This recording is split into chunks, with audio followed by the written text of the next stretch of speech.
Me, nurse. Working 50-ish hours a week in pediatric ICU. Cry at least once a week because that is hard. My salary pays our bills. All of them.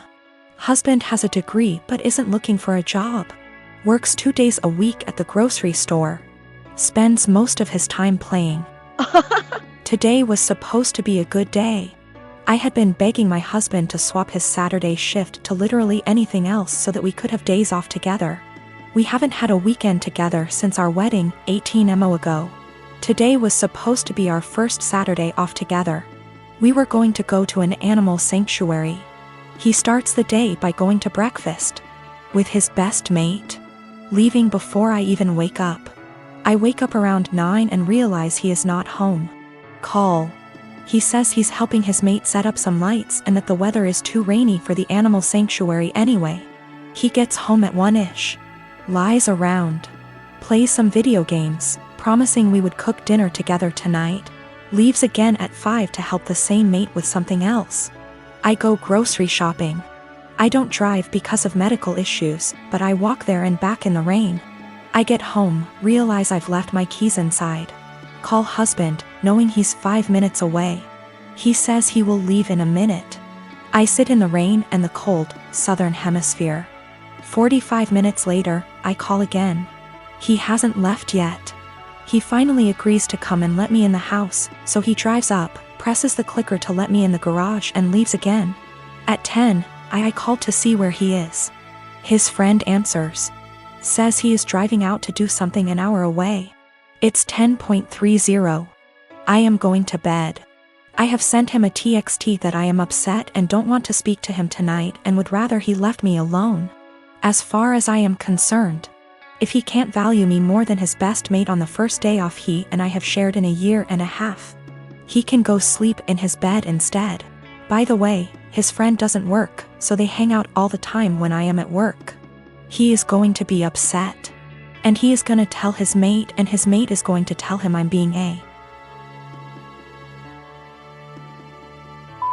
I am 26. We weren't always like this. I don't know what changed. I'm fairly confident he's not having an affair, and I fully intend on talking this through, but at a time that isn't 4 a.m. I have this vegan coworker, we'll call her Vegan, who is very active on FB and in the office about being vegan and how cruel farming is and everything. Each to their own. I don't necessarily disagree with her views on animal cruelty, but here's the thing, I'm a hunter. Not a trophy hunter, but I do shoot feral pigs, rabbits, ducks, introduced, classified game ducks, and foxes, and I fish too. All except for the fish are classified as pests. Foxes especially kill native wildlife and farm animals, and farmers will often put you up on their property for free to hunt them. I have passed tests here, especially for identification of game ducks versus protected species and practice ethical hunting. I.e. allow the animal to have a fair chase, no dogs or tracking devices. Practicing marksmanship and dispatching prey swiftly and humanely and not wasting the meat. None of that is obviously good enough for Vegan. When she first came onto the team and told everyone she was vegan, I kept my mouth shut about my hunting. I also think she's really intolerant because she preaches to people about how going vegan will help with their various ailments, and always turns up her nose at people heating up meat in microwave. As a result, we've kind of consciously started excluding her when we get up for lunch. However, last year I started going hunting more regularly with a work friend from another department, whose uncle owns a farm where feral pigs and like are an issue, and he often swings by to have a chat about guns and bows and our next trip, and she found out I was a hunter. This isn't even at our desks, it's in the kitchen area that has tables and stuff, and we sometimes eat our lunches together. Ever since then, every conversation I've had with her, she's referred to hunting and how cruel it is. One time, I wore a leather pencil skirt to work and she had a go at me for wearing animal products. She seems to have singled me because of the fact that I go hunting. My boss has no spine, I've tried talking to him about this. But she just intimidates him and makes it seem like she's been persecuted, and he's backed down from that. She even tried to get a vegan shelf in the fridge and tried to rope in some Hindu vegetarian guys to do that, but they pointed out that they use milk and cheese and honey in their cooking. They also think she's nuts. It's gotten to the point where we go out for drinks on a Friday night at 5 and we never ask her. I don't organize these things, a coworker does, but my boss told me, when I brought it up in one-on-one meeting, that she feels really left out and she seems to think it's my fault because I've been here for longer and I'm somehow poisoning them against her, or something. I have since been conscious of this. If anyone starts conversation about vegan, I just say I don't talk to her unless it's work-related and she's more than adequate at her job. It's actually become something of a joke or catchphrase. I told my boss I don't organize anything except official events and she's always been invited. If she's not invited to informal stuff, that's not even organized by me, then that's not my problem. The coworker that doesn't invite her, she managed to piss him off because he's eaten guinea pig, he's from Peru. And she asked him if he'd eaten any of his other pets. For the record, he never ate a guinea pig that was a pet, it's something they eat in Peru. Whenever she brings up hunting or anything, I just point blank ask her there was anything work-related that she wanted to talk about, and if there wasn't, I would start talking to someone else or just walk off. I have asked her multiple times to keep conversations work-related. I never start a conversation with her at all. Most of the time, she pounces when I'm in the kitchen making tea, getting water, or just stretching my legs. One time last week, a group of us were talking and she got up to join the discussion. A horrible silence fell over the group to the point where I just excused myself and went to my desk, and so did a few others. It all came to a head in our team meeting today when our boss, usually at the ends, asks if there's any positive news or celebrations outside of work people want to share, like engagements, marathons, charity appeals, etc., and vegan sarcastically asked me how many lives I'd taken last weekend. I got annoyed and said her constant badgering me about my hobbies and choice to eat meat was discriminatory and bothersome, and that unless it was work-related, she was not to engage me in conversation otherwise, and told our scribe to put that in the meeting minutes. She seemed a bit shocked by that and my boss looked uncomfortable but said fair enough. I thought that was the end of that, but the right before our boss went to close the meeting, 2 other coworkers also put their hands up and asked vegan to only engage them in work-related discussions, and that they were also uncomfortable being given non-medical health advice pertaining to their choice to consume meat and their diets. Again, boss looked uncomfortable but asked vegan to respect their wishes and closed the meeting. Vegan didn't look anyone in the eye after that but headed straight to the bathroom. My boss was trying to get one of the coworkers to see if she was okay, and I think one of them eventually checked up on her, but she was in a cubicle and asked to be left alone. She eventually came out and asked my boss to leave early, which she did. I feel awful now. She embarrassed me in front of my team with the lives taken comment, so I pushed back, but I am caught between not wanting her to miserable and not wanting anything to do with her at all. A few of my coworkers and I ended up in a proactive conference call after this with HR, who basically said that always been subjected to unwanted advice and jabs about eating meat was not okay. But some mediation was in order to ensure cut the tension in the workplace. The HR rep then called my boss, who explained what happened in the team meeting and complaints that we'd made one-on-one, etc., but then he went into a meeting room and didn't hear the rest of discussion. I don't know what to do, assuming she comes into work tomorrow, or if I should even talk to her at all. I live with my parents and my brother. It's always been a dream of my parents to adopt me and bro, our bio kids, and they had come to the decision that they want to adopt an older kid. They got matched with Jess, who is 13. Due to the current situation, she is not living with us, but we've met before and she spent a weekend with us in January. Jess, despite sometimes being sweet and kind, is very high maintenance and has a lot of anxiety and anger problems. She can go from 0 to 1,000 really quick. During her stay, she got triggered by something when we were in public. She and I went to a clothes shop and my parents were in a cafe nearby. Some guy accidentally grabbed her by her shoulder as he thought she was his daughter, and he apologized immediately and started screaming.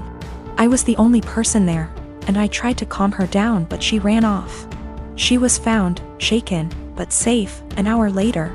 I then got grounded as I had failed in being responsible for my sister. I said I didn't have a sister. My parents were angry about this and said that how dare I be rude about her, don't I know how much she's been through? She's had other outbursts, but none so huge in public. She can be cold and untrusting and was very clingy to my parents. I do admire her and think she's very brave, but I don't want to live with her. My parents call Jess often. I often say hi and try to be civil and supportive. But it seems like the only thing my parents can talk about is Jess and how brave she is, and she isn't even here yet. We live in a 3-bedroom house, and my parents promised to move to a bigger one later this year. Recently, my parents broke the news to me that Jess will move into my room, and I can pick whether I want to share a room with Bro or Jess. I don't want to share with either. My brother is messy, loud, and is your average 9-year-old boy, and Jess has night terrors and screams the house down. And it's enough having to open my house to her, but I value my privacy a lot and don't want her in my room, which is like my special place. I was crushed.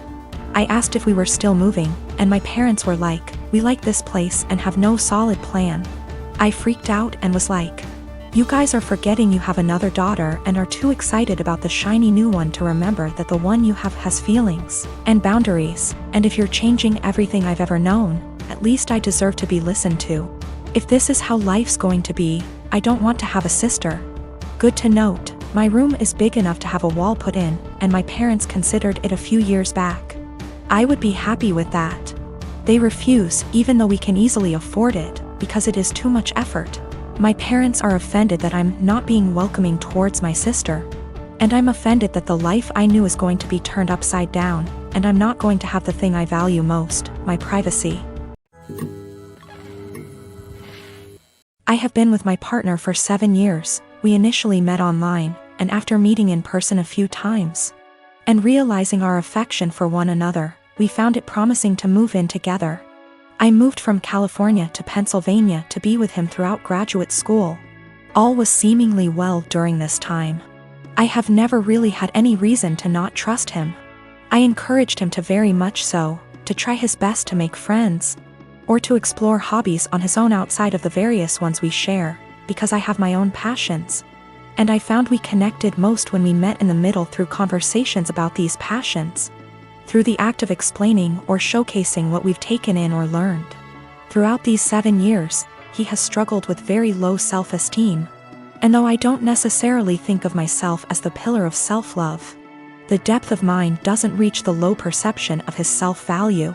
Because of this, he has seen and stopped seeing both a counselor and a therapist, and has been on medication to help for the last 6 months. Things were seemingly well between us, and continued to be pretty fluid. We continued to share things, and take long walks, and were pretty open-ended about where we stood in the relationship. If one was feeling a bit of an ebb, the other would pick up more of a share, and vice versa. However, things took a bit of a dip about 2 days ago when I felt the ebb and asked him about it. Initially, he said there was really nothing wrong. And perhaps I was just feeling this way because with our schedules we haven't been able to see one another for long periods of time like we are used to, which is true. But the feeling continued to irk me, and when I asked about it a second time, he confessed to me he had begun talking to another girl from another country via Instagram direct messages.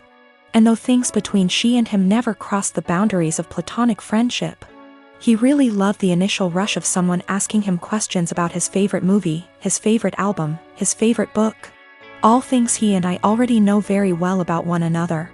I asked if he'd sent any selfies, or anything risque, and he said no, though I can't confirm, because he deleted the messages. A good deal of me believes him, because of how open he was about the initial conversations to begin with. We slept apart, and I just felt really confused the entire night, because I couldn't really resonate with wanting that sort of attention from someone else. If anything, his yearning for that type of attention sort of hurt. It felt like I wasn't doing enough, or giving enough. The next morning, though I don't have an Instagram, and am not on the app, I went to check his using the desktop version, and found that posts where he once called me the love of his life, or a specific post with a gift I gave him that once said, "Greatest gift from the greatest girl," were still on his profile, but the words, girlfriend, or love of my life, were completed erased. With this realization, my confusion and hurt turned to very real heartache. I called him and asked if he had deleted these words from the specific posts, and with shame, he said yes, he did. When I asked why, He said it was because he just didn't want the attention from the girl asking him about himself to be disrupted if she found out he was in a long-term relationship. I guess this is where I asked the obvious and questioned why someone who is just asking about your favorite books, movies, etc. would be driven away by the fact that you have a girlfriend. And he said he didn't know why he did it, and that it was a massive mistake. At the risk of seeming toxic, and I will take full accountability for seeming so or being so, I asked him to please deactivate his Instagram for the time being while we sort through this, his Twitter as well. He did, and though I was feeling a bit of relief about that, I couldn't help but feel a bit saddened that he didn't choose to do that on his own for the benefit of our relationship. He had to wait for me to ask. Which again, just made me feel like such a toxic and controlling partner. Two things I always strive to be so far from. When he got home from work, we discussed everything at massive length, and he continued to swear up and down that these conversations pertained strictly to music, movies, and books, and he didn't have interest in her. Just interest in the initial rush of the attention he was receiving. We read a few articles, and he broke things down to me as his self-esteem has never been lower. Despite his career as a doctor being at a high, and his finances in order, he felt things with his music weren't taking off. And with that came a feeling that he wasn't special, and it was nice for someone to make him feel that way. I felt shame and asked him if I wasn't doing enough or giving enough to him to make him feel that way. He said, I defiantly was. But my love, and attention and affection, became a pillar he could rely on, and got used to, so with new attention came a rush. And he liked that. I asked him if he wanted to be single, and find that rush in dating new people. And he kept insisting that that's so far from what he wants. He wants to remain a couple, and do all he can to work on these things together. Though I can't help but correlate that feeling he enjoys with the feeling of a first date. Which hurts, of course. I told him I didn't really see how we could move past this because there was nothing much for me to make an attempt to work on moving forward. This seems to be a self-stemming problem that I emphasize with, but just don't want to be on the receiving end of the counter effects.